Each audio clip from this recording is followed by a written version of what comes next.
నెల్లూరు జిల్లా నుండి ఉత్తర భారతదేశ యాత్రకు బయలుదేరిన ప్రైవేట్ బస్సు బీహార్ రాష్టంలోని ఔరంగాబాద్ సమీపంలో అర్ధరాత్రి ఘోర రోడ్డు ప్రమాదానికి గురైంది.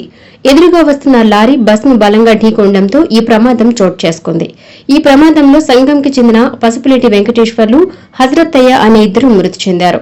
మరో 15 మంది యాత్రికులు గాయపడగా వారిని సమీప ఆసుపత్రులకు తరలించి చికిత్స అందిస్తున్నారు. నెల్లూరు జిల్లా నుండి ఈ నెల 1వ తేదీన ఉత్తర భారతదేశ పుణ్యక్షేత్రాల యాత్ర కోసం ప్రైవేట్ బస్సు బయలుదేరింది. బస్సులో ఆత్మకూరు, సంగం, దుత్తులూరు ప్రాంతాలకు చెందిన మొత్తం 43 మంది యాత్రికులు ఉన్నారు. యాత్రలో భాగంగా యాత్రికులు నిన్న గయా పుణ్యక్షేత్రాన్ని సందర్శించారు. అనంతరం వారణాసికి బయలుదేరగా ఔరంగాబాద్ సమీపంలో ఈ దుర్ఘటన చోటు చేసుకుంది. ఈ రోజు వారణాసి చేరుకోవాల్సి ఉండగా ప్రమాదం జరగడంతో యాత్రికుల కుటుంబాల్లో తీవ్ర ఆందోళన నెలకొంది. ప్రమాద సమాచారం అందుకున్న స్థానిక పోలీసులు ఘటనా స్థలానికి చేరుకుని సహాయక చర్యలు చేపట్టారు. ప్రమాదానికి గల పూర్తి కారణాలు ఇంకా తెలియరాలేదు. మృతుల పూర్తి వివరాలు, గాయపడిన వారి వివరాలు అధికారికంగా వెల్లడి కావాల్సి ఉంది. ఈ ఘటన నెల్లూరు జిల్లా వ్యాప్తంగా విషాదాన్ని నింపింది. యాత్రకు వెళ్లిన కుటుంబ సభ్యుల క్షేమ సమాచారంపై బంధువులు ఆతృతగా ఎదురుచూస్తున్నారు.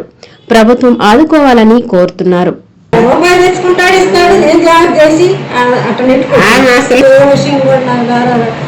అబ్బాయి పిల్లోడు అప్పటి నుంచి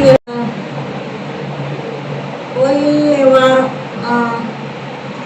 కాశీ పోయాడు. వంట మాస్టర్లుగా ఆడవాళ్ళు ఇద్దరు, ఈయన యాడిపారం రాత్రి మా అబ్బాయికి ఫోన్ చేస్తాను, ఎవరు చేస్తాను కానీ నేను అడిగితే మా అబ్బాయి మాకు చెప్పాల. ఎవరు అడిగితే మళ్ళీ మేము భయపడతాం. వచ్చి తిరుపతి రెడ్డి కలిసి అభయానికి ఆకలి పెడుతుంటే అప్పుడు లేచాం. అప్పుడు ఇటు జరిగింది నేను కూడా చెప్పినాను వాడికి. మాట్లాడింది మొన్న